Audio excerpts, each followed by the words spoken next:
Good morning, ladies and gentlemen. Good to see you again. Today the accent will be on sustainability, but as always, we're happy to take other questions as well. Just to give you the usual notices, so the President today is heading up to the mountains, lucky man. He will be in Zhangjiakou for the Nordic Combined, and then later luge doubles in Yanqing. So that's where he'll be today, this afternoon. And then just a couple of quick audience figures for those that are interested. In China, average audience of 38.3 million, CCTV 5 delivered another Winter Olympic sports competition viewing record. Not surprisingly, that was for China's gold and silver in the short track speed skating. Austria, over the course of ORF1's 13-hour live Olympic broadcast on Monday, the channel maintained an average 43.4% share, more than 5 times the channel average. As usual, you'll get the full details from Timo Lume from TMS next Wednesday, I think. So let's turn to our topic in hand today. I am joined on the stage, thank you very much, by Marie Saloir, who is the Director of Corporate and Sustainable Development for the IOC. And for our other guests, I hand over to Madame Yan Jirong, who will introduce her guests. Over to you. Thank you, Mark. Your pronunciation of my name is becoming better and better now. At the Beijing 2022 site, today, joining us online, we have the we have the Director General of the General Planning Department of Beijing 2022, Mr. Li Sen, and who we know very well, Mr. Huang Chun, the DDG of the Office of Pandemic Prevention and Control of Beijing 2022. I also would like to mention here that they are now in the old industrial park of Shougang, which is also the venue for the free ski big air, called the Big Air Shougang. I noticed that many media friends are following and covering this venue, including journalists from Reuters, who has covered on this Big Air Shougang and thinking that this venue has some quality of cyberpunk to it. They also interviewed athletes from the UK, France, and other countries to share their experience there. Dear media friends, the Big Air Shougang was transformed from the original industrial building of Shougang, and the Olympic Winter Games has made it a representative landscape, integrating the city's industrial heritage and the Olympic culture. This is the sustainability of the Beijing Games, which we will share with you more later today. I now would like to brief you on the latest information during the Games. First, on the competitions. Yesterday, 12 events were held in 11 competition venues, creating 10 gold medals, the most gold medals we ever had on one day. And today, 13 events will be held in 9 competition venues with 6 gold medals to be expected.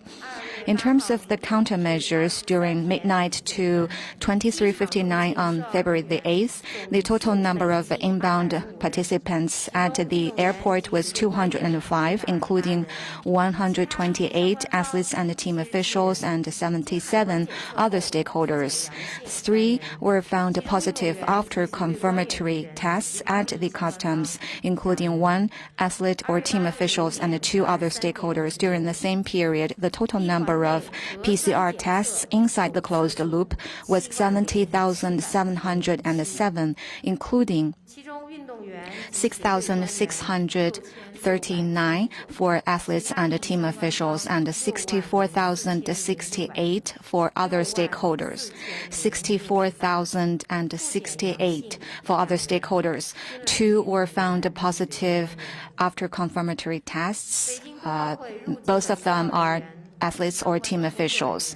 And all the participants and other staff of Beijing 2022 are subjected to CLM with complete isolation with the public of Beijing and the host cities. Today, weather in the competition zone is expected to be mainly sunny to cloudy with small snow in Zhangjiakou, and the temperature in Beijing is 8 degrees Celsius, the highest, and the wind is not strong overall with daytime gusts of 8 to 11 meters per second at the top of the mountain in Yanqing. Thank you for your attention. Thank you very much, Madame Yan Jiong. And now let's go over to our guest. Let's start with BOCOG and Mr. Li Sen, Director General, General Planning Department of BOCOG, to start off and give us a presentation on sustainability here at the Games. Mr. Li. Okay, thank you, Mr. Chair. Good morning, media friends. I'm very happy to brief you on the sustainability work at the main media center today. The concept of green games and sustainability have been embedded in the entire process and every aspect of our work to prepare and deliver the games as one of the 4 major concepts. And I think we can summarize this practice and outcome with 2 keywords, that is low carbon management and ecological conservation. One of our big commitments on sustainability is to stage carbon neutral games. And over the past 6+ years, we have taken multiple measures to reduce our emissions, such as using low carbon venues, renewable energy, low carbon transport, and a low carbon office, and also adopted carbon compensation methods such as forestry carbon sink and donations of carbon credits from official partners to stage carbon neutral games. These you can find in the Beijing 2022 Pre-Games Low Carbon Management Report. And I'd like to give you some examples to see how the low carbon concept has been implemented. Some of you may have visited the National Aquatics Center, which was not far from the MMC and used to host the aquatic events in 2008, and now has become the venue for curling and wheelchair curling during the Beijing 2022 Games. Now it's called the Ice Cube, although it was formerly known as Water Cube, so as to reduce the carbon emissions because of the newly built venues.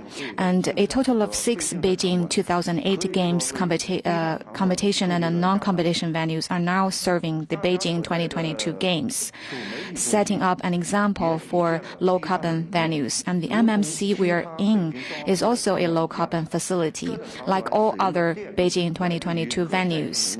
It is fully powered by electricity generated from renewable energy sources or green electricity from Zhangjiakou. And you may have heard the project of lighting up Beijing with the wind power from Zhangbei. So through the Zhangbei Flexible DC Power Grid Demonstration Project, renewable energy such as wind and solar power is converted into green electricity and transmitted with minimal losses to the venues in Beijing, Zhangjiakou, and Yanqing, and light up all venues in Beijing, Yanqing, and Zhangjiakou. And furthermore, the market-based trans-regional green electricity trading mechanism guarantees 100% of green power supply for all the games venues. The second keyword is ecological conservation. We give priority to ecological conservation, resource saving, and environmental friendliness, and implement integrated plans for ecological conservation to protect the mountains and rivers. Here I would like to give you another 2 examples. Yanqing Zone, which hosts snow sports competition during the Games, is endowed with abundant ecological resources. We carried out environmental impact assessments before the Games and use integrated sustainability in the planning and construction of the venues in the zone. For the plants in this area, we took different measures to protect them, the in situ, near situ, and ex situ conservation measures. In-situ conservation is targeted at plants subject to little impact during venue construction, while near-situ and ex-situ conservation areas are built for those that have to be transplanted. All plants are carefully tended and they are growing well. In addition, effective ecological restoration is carried out in Yanqing, and one of the measures to do so is topsoil stripping. The topsoil, as a valuable natural resource, is rich in its various plant seeds.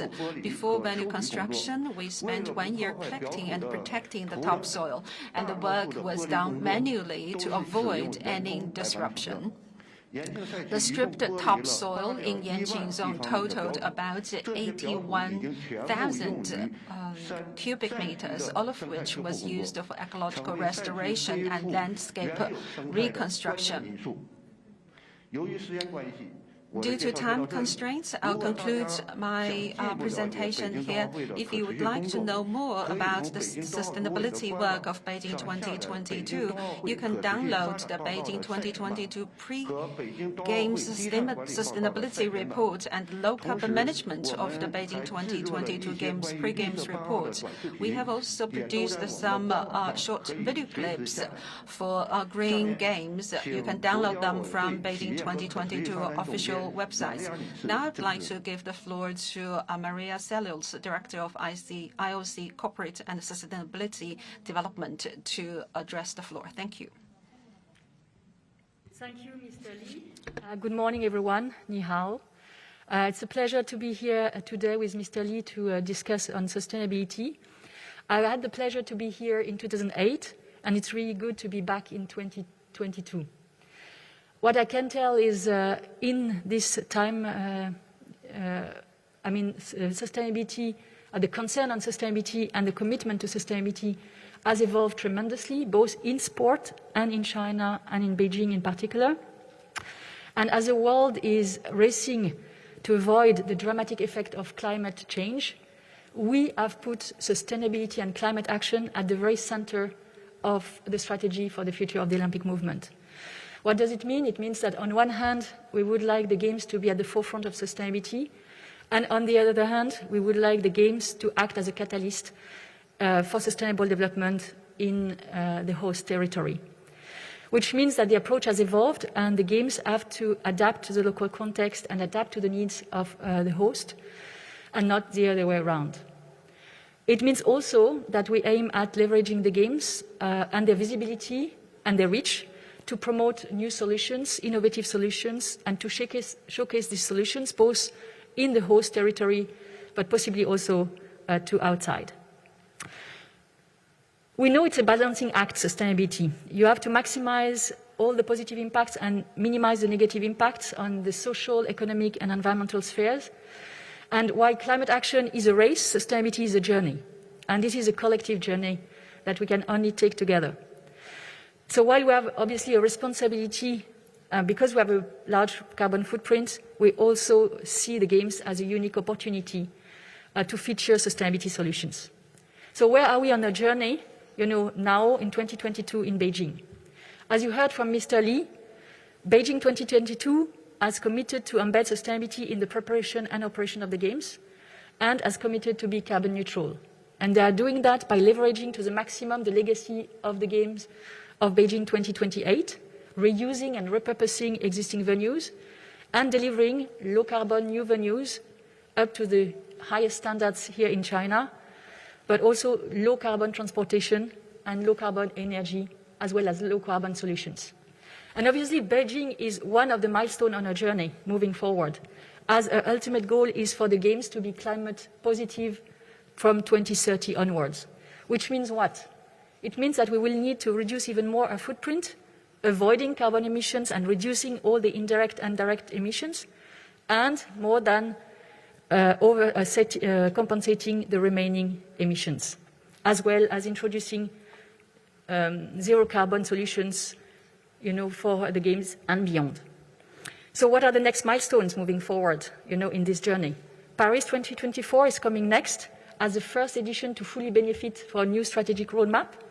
Paris has a very ambitious goal to provide a positive contribution to climate by reusing by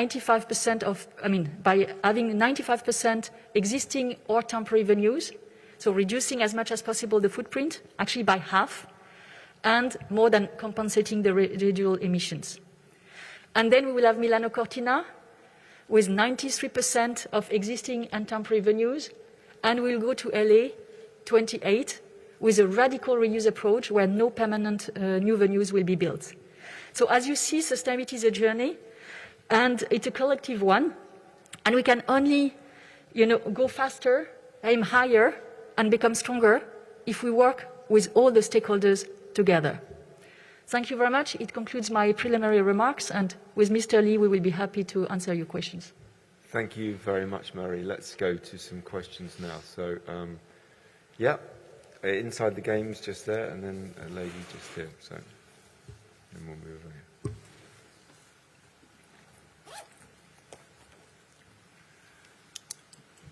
Michael Pavitt from Inside the Games. A question for Mark, if I may. The team figure skating medal ceremony was delayed last night, and there's been reports of a legal consultation with the ISU. Can you provide any further details about what that consultation involves? Thank you. You took the words out of my mouth, Michael. I'm afraid I can't add very much to that. I have it's not even a statement because it's a sentence, that a situation arose today at short notice which requires legal consultation with the ISU. You'll appreciate, because there's legal implications involved in this, I can't really talk very much more about it at this stage. Hopefully we'll be able to give you an update during the day, or we will give you an update during the day, and it will become clearer, but it's a kind of an emerging issue, so I can't actually add very much more at the moment. Yeah, there was a lady just here, yeah. Good morning, Chris Reyes with the Canadian Broadcasting Corporation. A question for Madam Yan Jiarong. There's been a real fascination about the fans in the stands. Can you give us numbers on how many people have attended so far and a breakdown of who those fans are? And how much bigger will the crowd get in the coming days? Will it exceed the 150,000 estimate that Beijing's organizing committee set out before the Games started? Thank you. Thank you very much for your question. Can you rephrase, or can you repeat the second part of your question? Can you repeat the second part of your question? How much bigger will the crowd get in the coming days? Do you expect that you will exceed the 150,000 number of fans that the organizing committee said they would likely invite before the Games began?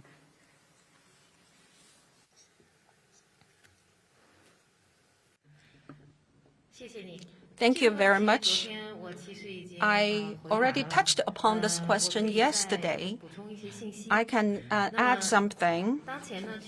Currently, we can see that the COVID pandemic is still going on across the world. BOCOG, in order to create a favorable atmosphere for the competition, we have overcome a number of difficulties and challenges to organize spectators on site on the venue. This is recognized by LC and welcomed by athletes from all countries. In the process of organizing the spectators, of course, COVID control is the top priority. We also need to look after the needs and demand of the fans to see the games on site. These fans, majority of them are from outside the loop. For the audience coming outside the loop, they are residents from Beijing and Zhangjiakou. They are being invited and organized by different institutions, including educational institutions, community institutions, community organizations. So they are local residents, students, young people, and foreigners living in the local area. And all these audience and these fans, they have to make an application on a voluntary basis, first of all, and they need to follow all the COVID countermeasures before, during, and after they view the game.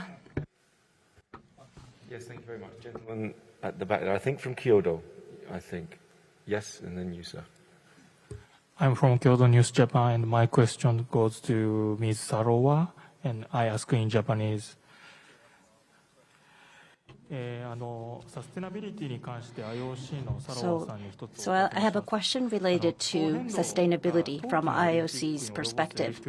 So the impact of climate change on the Winter Games, what is your take on that? So there is a shortage of snow, and also because of the quality of the snow, perhaps we would have less cities who can safely host the Games. This is according to some of the research by the Canadian universities. So what is your take on the impact of climate change on the Winter Games? How serious do you think the impact is?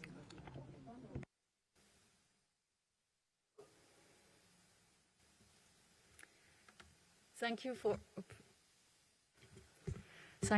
for your question. Obviously the weather is less and less predictable. We have read, like you, many surveys. And when we look at the future host, we take into account many different factors when we consider the future Olympic Games. First of all, we engage very early on in a discussion, and you know now that we have a new process in which we are a permanent dialogue, thanks to future host permanent commissions. And as part of this dialogue, we look at different dimensions. So geopolitical and economic factors, the vision of these territories to host the Games, sustainability and legacy, development plan to improve the region, as well as meteorological data. And when we do that, we obviously make sure that, typically for Winter Games, the potential future hosts have sufficiently cold temperature over a sufficiently long period of time. Now, obviously, what we discussed today might not happen in the future. So on one hand, we try to predict as much as possible with all the available data, but sometimes we need to adapt. And that's what we do, sometimes closer to the Games, and even during Games competition, as it happened actually in Tokyo, for Summer Games, when the marathon had to be moved, to Sapporo, and, when during the Games we have to reschedule some of the, the test, the events. So basically, it's on one hand planning, trying to get to the best we can in terms of knowledge, but then obviously closer to the Games, adapt. Yeah, two gentlemen, and we'll come across in a minute. Yeah, gentlemen here. Yeah, and then we'll Thanks, move across. Mark.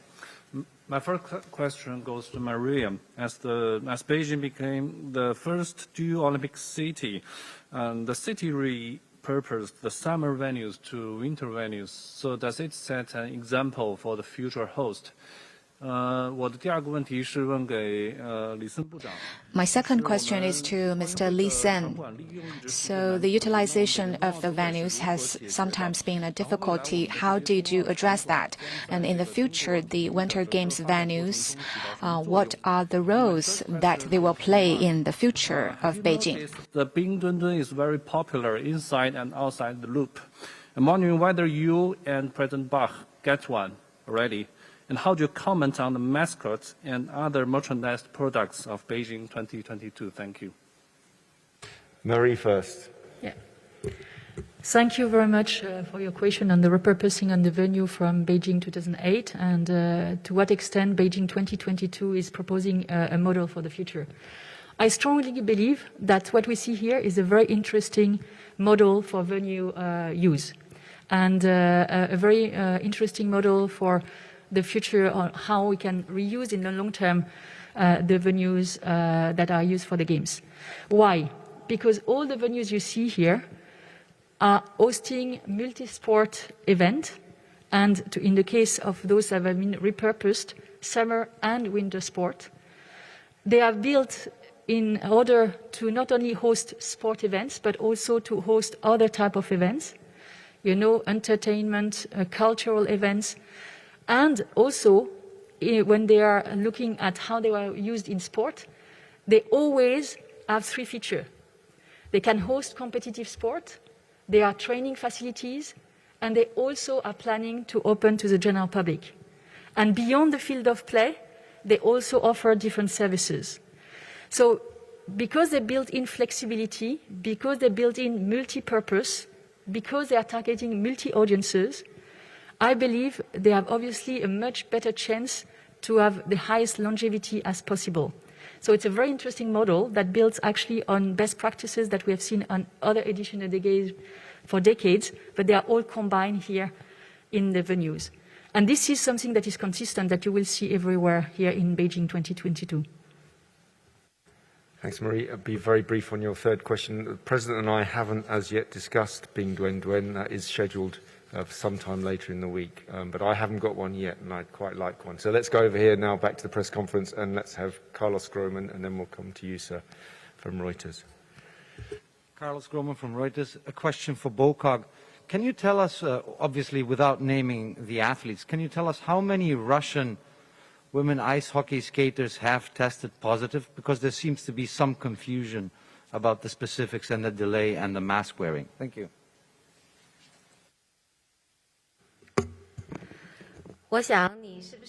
Well, I think what you're asking is about a competition where it's a competition between Russia and Canada, and it was postponed, and the issue of wearing masks. Actually, Mark has already provided you with some explanations yesterday. I don't know whether Mark has anything to add today.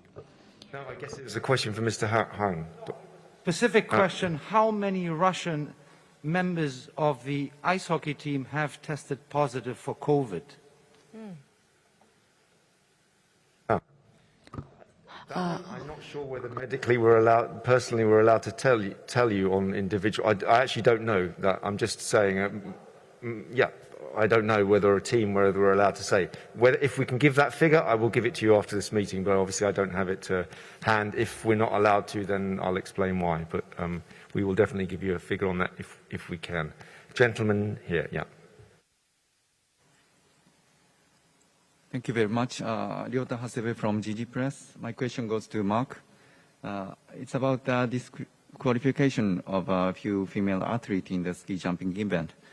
So far, several athletes and teams have expressed their sort of criticism and disappointment. For example, last night, Sara Takanashi from Japan said, I hope that ski jumping is not a confusion, but a place where athletes and teams can be happy with each other. How does the IOC react to their comments, and do you intend to investigate whether the current rules are appropriate? Thank you. Obviously, I agree with the sentiment that the games are a place where people, I think, come together and share their common values. But obviously, it's a responsibility. It's a responsibility for the International Federation, the rules. I can't comment on that. If I believe, I don't know the details, but I believe it was something to do with the outfit that was non-compliant, but it's a matter that would be a matter for the International Federation, so I couldn't comment on that. Yeah, gentleman here, and then Wakaka. Hi. Sorry, I'm just pulling up my questions. Hi, I'm Calvin Chan from Associated Press, 美联社记者. Just a question about sustainability. In the points that have been made here and in all the booklets about carbon neutral games, sustainable games, I just wanted to ask follow up on a few points. I know there's a lot of this carbon neutrality depends on using the carbon emission offsets, but I'm just wondering, isn't it more important to reduce actual emissions emitted rather than relying on offsets, which I think there's been a lot of skepticism about, and that people think they're a bit problematic. Could anything at the Beijing Games have been done to reduce actual emissions even further? And also our so-called Scope 3 emissions, which are involved with the supply chain, so not stuff that happens at the games, the building on site, but all this materials and etc. Was that included in any of the carbon neutral calculations? Thank you. Thank you very much, Marie. Do you want to take that? Yeah. Thank you for your question. you're completely right that in order to be credible in terms of carbon approach, you need to really have a thorough approach in steps. So avoiding emissions as much as possible, reducing your footprint, and then, in the last instance, to compensate and possibly influence through a big ecosystem. So this is key indeed to put the focus on avoiding and reducing. And this is actually what we do as part of a Sport for Climate Action framework that we are developing in cooperation with UNCCC, so the UN agency in convention in charge of climate. We launched this initiative 3 years ago to embark the whole sport movement and the Olympic movement in actually developing the best and most efficient carbon approach. To date, we have 300 organizations who have joined, including many stakeholders from the Olympic movement. And at the last COP conference, we had a full dedicated session on how sport can approach and work on carbon. So we see a big momentum here.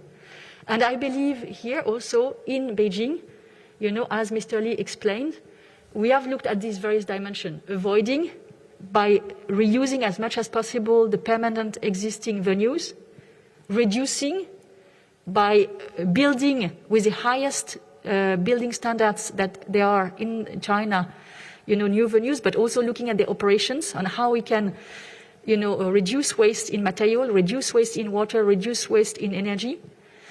And then obviously looking at mobility and the purchasing as well, all the supply chain, including, a huge effort that has been taken by BOCOG to educate the supply chain on sustainability.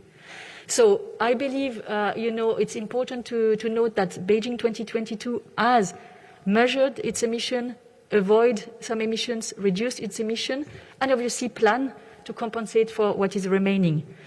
They have done that, based on a methodology from a university, and they have also done a revision verification by CEC, and which is actually homologated by UNCCC with whom we work.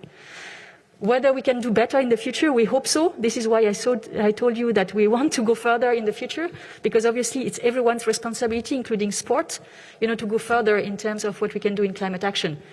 But by the day, we learn more. So obviously we'll be more clever tomorrow, I hope. But to that extent today, I think a lot of measures have been already taken. And we have to recognize that because everybody who is working in this field knows how difficult it is. So yes, we hope to go further even and to continue to work as part of this partnership with UNCCC and the entire sport movement to continue to embrace sustainability and climate action. Yes, let me hand over to Madame Yan Zhirong.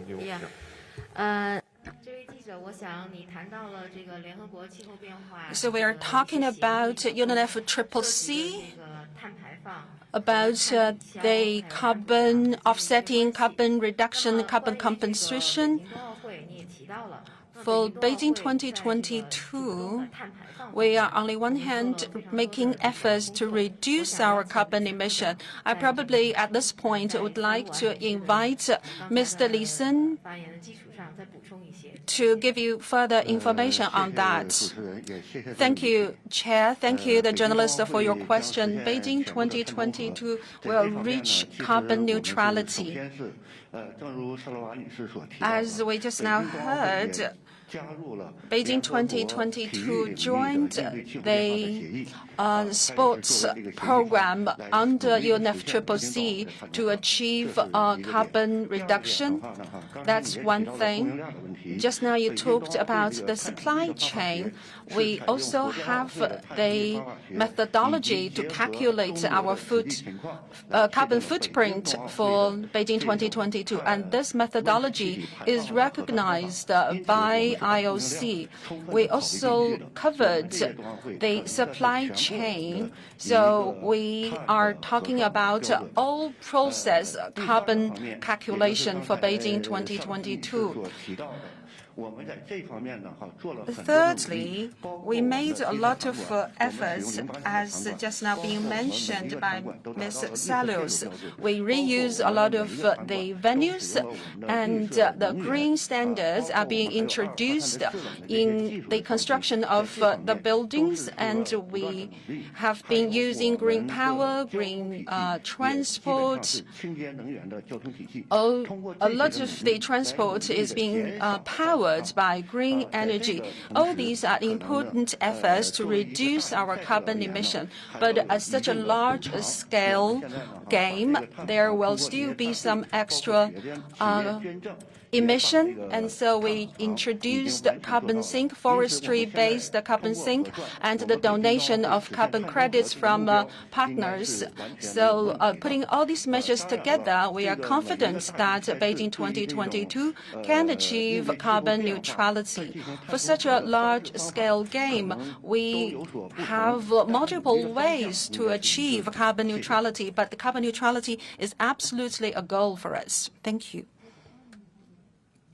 Yes, and also if we look at the climate action in a broad scale, what we can see is all the upcoming cities, so Beijing including, Beijing, Paris, Milano, and Los Angeles are all part of the C40 network of cities which are very committed to climate action.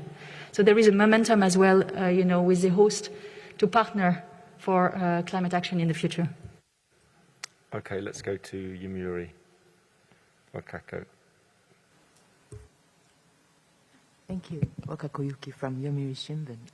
I think this is to Marie. A couple of questions. It's okay. We see on the rapid train to Zhangjiakou from the window the landscape of clean energy production, wind and solar, you name it.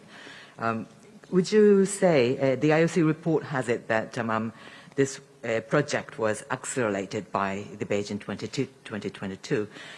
How much these landscape is the legacy of the Beijing Games, and what is the capacity of generation, electricity generation, and what can be the max needs of the Beijing Games energy consumption? Maybe this is to Ms. Yan, as report says that all the necessity, the energy will be produced by these projects. Now, and also one more, if I may, at the very beginning of IOC's stance on sustainability, environmental policy was actually to counter the criticism, especially toward the Winter Games, probably going back to Lillehammer. And in a way, could you tell us what is the IOC's stance leading the action, climate change action, and in a way how it might evolve to counter the world program, because our colleague from Kyoto said it would affect directly probably the Olympic Games and sports future. Thank you. Thank you very much. I think actually, if Madame Han doesn't mind, I think we probably go direct to Mr. Lee to start with, because there are questions about energy capacity, and I think that's probably a question for Bokog, and then we'll come to Marie. First of all, 100% of green power is mainly from Zhangjiakou. Zhangjiakou is an area rich in its wind resources. The capacity is 40 million kilowatts hour, and the capacity for solar power generation is 30 million kilowatt hour. Before the Olympic Games, Zhangjiakou has already had a very good foundation for the development of renewable energy, and the Olympic Games has only served as a catalyst to speed up the development of renewable energy locally in Zhangjiakou. We have this green power flexible DC grid, so the green resources in Zhangjiakou can be directly transmitted to Beijing and Yanqing to power the venues. We have done some calculation. Starting from 2019, some of the venues have already started to use the green power supplied from Zhangjiakou. And by the end of the Paralympics, the total capacity would be 400 million kilowatt-hour.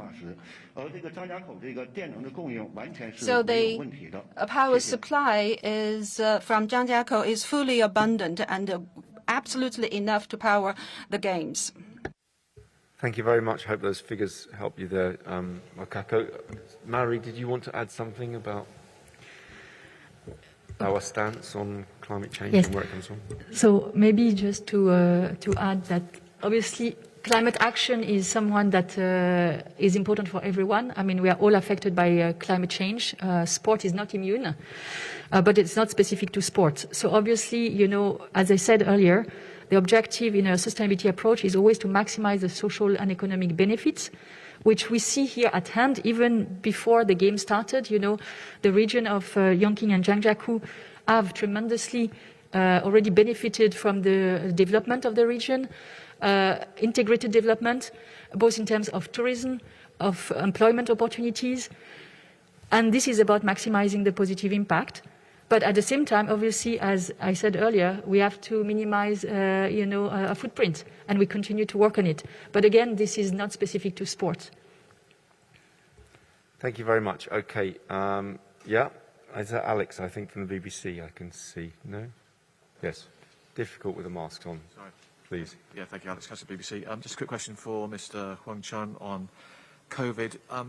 Are there cases of local transmission within the bubble? We've seen, it seems that more Russian ice hockey players are testing positive. We had the case of Vincent Chow, the figure skater from the US, who tested positive after being in the bubble for some days. Is there a concern that there is local transmission?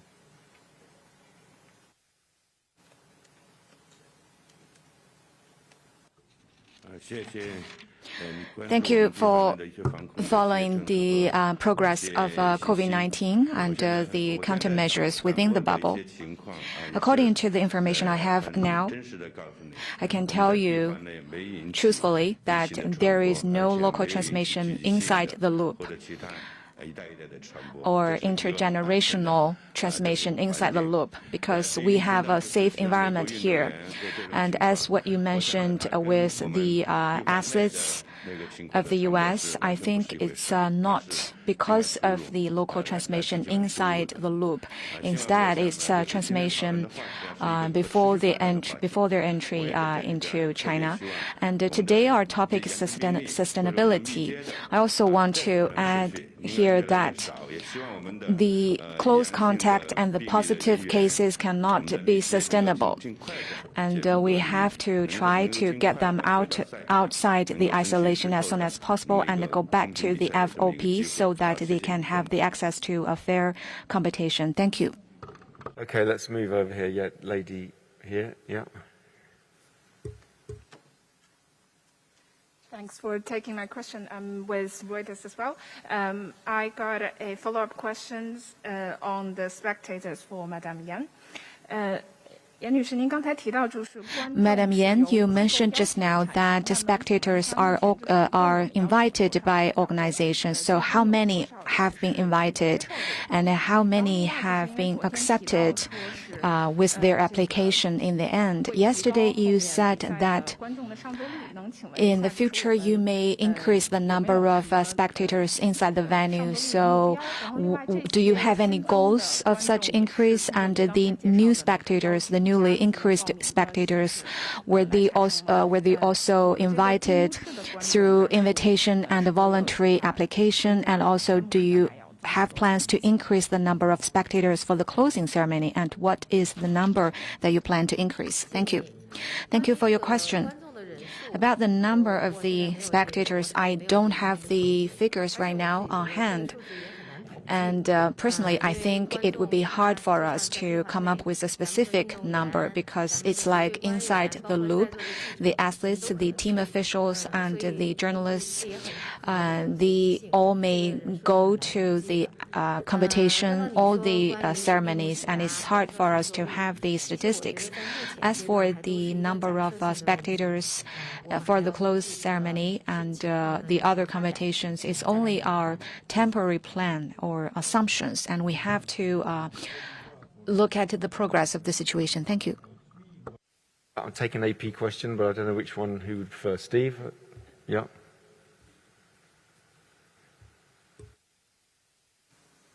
This is from Mr. Lee, I guess, and from Marie. Just as a layman, tell me how it's sustainable to hold a skiing event in a place that has no snow. You know, all the snow here is artificial.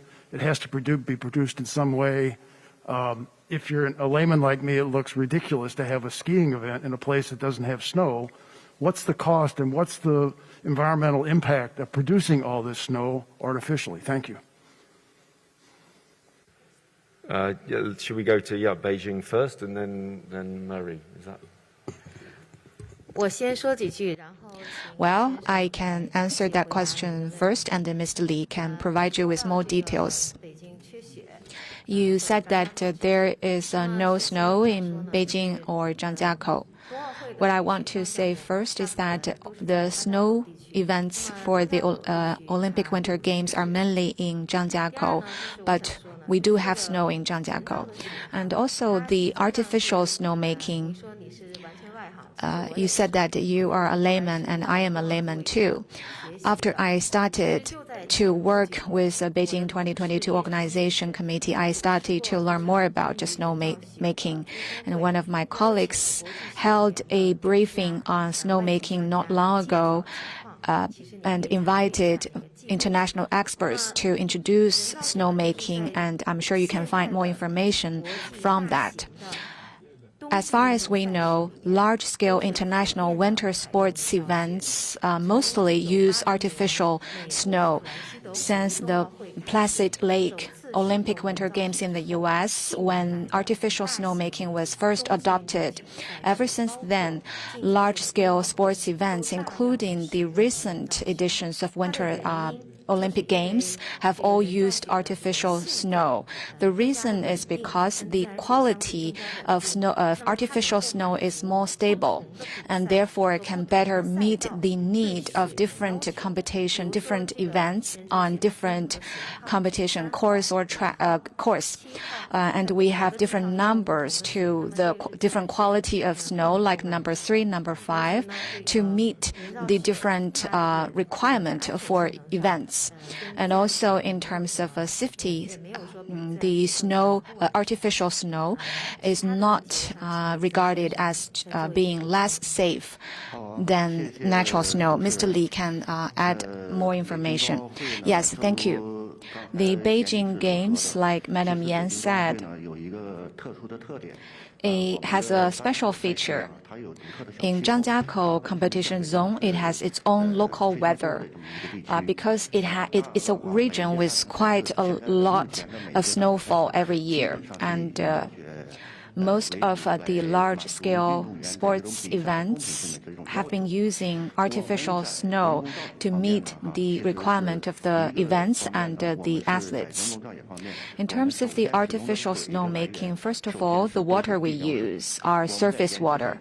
It's surface water. In Yanqing and the Zhangjiakou, we have built many water tanks or reservoirs so that we can collect the surface water and also water from melting snow to be used for snowmaking.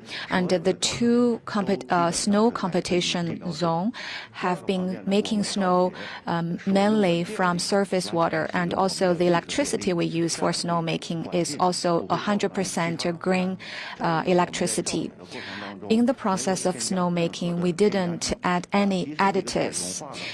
Even the snow melts, it will not have negative environmental impact to the surrounding environment. And also, we use the most advanced snowmaking technology that is based on the variance of temperature, humidity.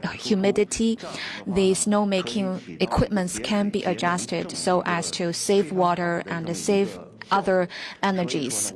So in terms of snowmaking, we think that we have been doing it quite well. Thank you. Yeah, lady in the white jacket. And then we'll grab 穿白色上衣的这位 from CMG. My question is to Mr. Li Sen. Just now you talked about using CO2 for ice making in the ice ribbon. A lot of Olympic records was being broken. Is that relevant to the ice making technology of using CO2? If this is a clean, environmental friendly ice making technology, why isn't it used in other venues? And what is the cost for using CO2 for ice making?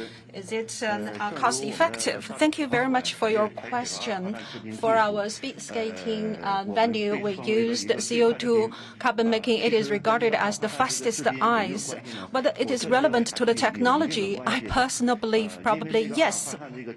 Using CO2 for ice making, there is a better control for the temperature, humidity, and quality of the surface of the ice, which probably might be conducive for making better performance of the athletes. This CO2 ice making technology will not create any greenhouse effect and will not have any negative impact upon the environment. And this technology can also help to recollect the waste heat. And the energy saving could be by 20%. The cost of the technology might be a bit higher than other technologies. However, in the longer run, it is cost effective because there is recollection of the waste heat. This CO2 ice making is a very good technology. In the speed skating oval in the capital stadium, 4 rinks have been made by using this CO2 ice making technology. Why it is not applied to other rinks? Because that is very much because of the constraint of the local condition of the particular venue. For the ice cube, for example, it didn't use the CO2 technology. This ice cube is a re-renovated venue, and so rink is being produced on top of a swimming pool, and so in the future there also might be the opportunity to switch ice into water, and so that is why this CO2 technology is not applicable in this venue. So that's why we didn't adopt this CO2 technology in the ice cube. But when we are choosing the additives, we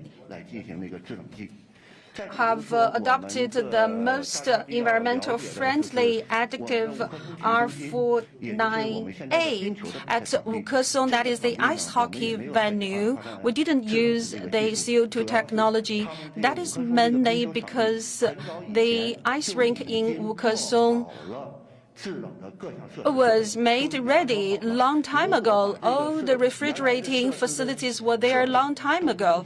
If we have to dismantle all the existing facilities and introduce and adopt the new CO2 technology, that will lead to a lot of waste. We don't think that is appropriate. So when we are choosing, when we are making ice in Wukesong, and so we made the choice of using the most environmental friendly refrigerants to improve the condition in that venue. Thank you. Marie, I think you wanted to just add a quick Yes. word. I believe, this is the whole power of the games to showcase innovative solutions. At first, obviously, innovative solutions might be a little bit more expensive, but by showcasing this in the context of the games, not only we show the potential of this new technology, we hopefully will increase the demand, and therefore the cost will drop. And this technology might be of use at future Olympic Games, but also in sport and beyond sport in many different uses. So this is exactly, what we mean by showcasing new innovative technology at the Games to have an influence beyond the Games and beyond sport. Thank you. Gentleman here, and then we'll come to Graham, yeah. And I'll try to get you at the back. We're running a little bit short of time, but yeah. Yeah, morning. Emmanuel Pionnier from AFP. It's a question for you, Mark. It's about the COVID. Some athletes feels very stressful about the situation. They know that one day or another they could be positive. What the IOC can offer them? What kind of process? I'm talking about the health, mental health. Sorry. Yeah, I mean, we have. I thought you were going to ask me about the medical expert panel, which obviously we have in terms of when there are cases. Yeah, we offer a lot of support, and through the CLOs, we offer a lot of support to people in terms of mental health. We have people who can give guidance on mental health as well. So there's a whole range of stuff. I don't have the details with me here, but. 我想黄春先生他可以补充说一下，在隔离。I guess Mr. Huang Chun can add something as to what kind of mental or psychological support we provide at the isolation facilities. Yes. Not long ago, we have been noticed about some of the needs, or there were some complaints. Actually, every day we have a COVID coordination mechanism. We carry out a coordination meeting at 2 o'clock every day in the afternoon with IOC. We understand that there are some need and demand for psychological counseling. We understand that those who are in isolation, they suffer from some depression, anxiety. I myself, as a doctor, I fully understand their concern. We have already improved the level of service at the isolation facilities. We provide the best service to satisfy the needs of people from different groups, and we can see that there have been less of such complaints in recent days. Looking at their mental and psychological health, we provide professional medical experts. These professional medical experts, they are not just the general doctors, there are also psychiatrists. There is an open channel. If the athletes should suffer from any psychological problem, there is a hotline. If there should be some serious cases, severe depression or anxiety, we also have a green channel to transfer these athletes or people in isolation to hospitals. We also have mental health experts who are available all the time. If it is necessary, we can provide one-on-one counseling for these athletes. We absolutely empathize with these athletes in isolation. We hope that they can get out of isolation and come back to competition as soon as possible. Thank you very much for your question. Thank you. Yeah, I was going to mention, obviously, we have the mental health hotline, which is available to everyone. And actually, at all games, in fact, we have professionals and counsellors available for the athletes in the village, not just the athletes, but we concentrate, obviously, on the athletes in the village. So that service is available to everyone, not just those in isolation. But the hotline, I think, is very important in this case. Let's go to AP. Thanks, Mark. Graham Dunbar from the AP. On the figure skating medal ceremony, I mean, when there are legal issues at the Olympics, appeals to CAS are usually not far behind. They take time. Some of the athletes finishing their competitions tomorrow. Whatever this legal issue is, are you confident that it'll be resolved quickly enough so that the athletes who need to get their medals will still be in China when they get them? You can bet your bottom dollar that we are doing absolutely everything, and everyone is doing absolutely everything that this situation can be resolved as soon as possible, because we have athletes and athletes that have won medals involved. I can't give you any more details because I don't actually know it, but we will be doing our level utmost to make sure it is resolved as quickly as possible. But I'm afraid, as you know, legal issues can sometimes drag on. I think we've got time for one question. There was a gentleman at the back there who wanted to ask a question. I think it's probably, yeah, we've gone over time already. So, yes, sir. Thank you. I'm from the Danish news agency. My question goes to Mark. There's been some complaints about the conditions athletes, the isolated athletes living in the hotels, the isolation hotels. Can you provide any information as to what you're doing in this matter? Yeah, I mean, we answered this yesterday and the day before, and obviously it's a constant issue. There was a call, in fact, I think 2 days ago, where athletes took part and where we started to deal with all the issues. For example, they're getting food from the village now, hot and cold food and snacks. There was also a complaint, understandable, about access to the internet, and our friends at BOCOG are providing chips for access to the internet. So a whole range of things. Every single case is different, and so it's difficult to deal with them individually. But we have to deal with them individually. It's difficult to talk about them as a whole. But you can see there's a whole range of things that are being done, trying to improve conditions. It's not an ideal situation if you have to go into isolation. We really understand that. We have every sympathy with the athletes who just want to compete, and that's what they're there for. And all of this is put in place. All of this whole system of COVID measures is put in place to ensure that as many people as possible, as many athletes as possible, can make their Olympic dream come true. And sometimes it's difficult, and we really, really sympathise with those people. I think that's... Mark. Yep. Yeah. Please. I still want to add on that. In both the isolation facilities and other facilities involving the games support and the services, the Beijing 2022 have been listening to all voices from all sides, and whenever the conditions permit, we will continue to make improvements. And about the conditions inside the isolation facilities, I don't know whether Mr. Huang Chun has anything to add. Yes, of course, because in all 3 competition zones, we have 6 isolation facilities. And the isolation facilities with the competition schedule and also the number of change in the number of positive cases, we have also been taking measures to improve the isolation facilities. We have also been trying to listen to the concerns of the athletes. And every day we coordinate with all relevant sides so that we can ratify all matters immediately and not leave them to the next day.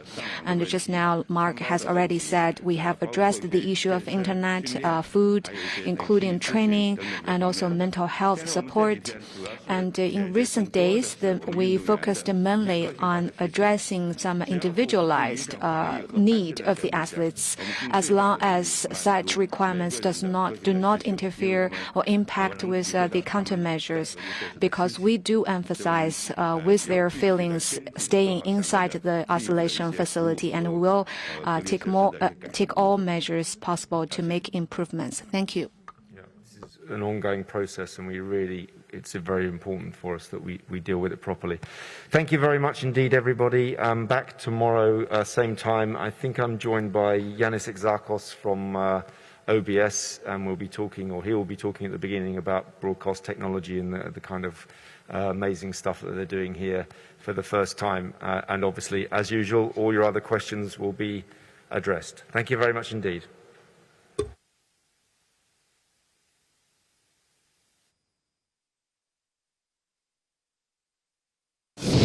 中天乘风破浪，重大新闻事件就看 YouTube 中天发烧片。以第3季为例，在登上发烧榜的前50名影片中，中天数量共266支，影片总量中天排名第1名。在登上发烧影片的前3名影片中，中天占24%。Top 3发烧影片数量，中天排名第1。上发烧榜影片数量排名前10名的频道中，中天占了6名。上发烧榜频道数量，中天排名第1。 转型到网络后的中天仍专注做好新闻内容，获得广大网友肯定。有中天，有真相，重大事件看中天。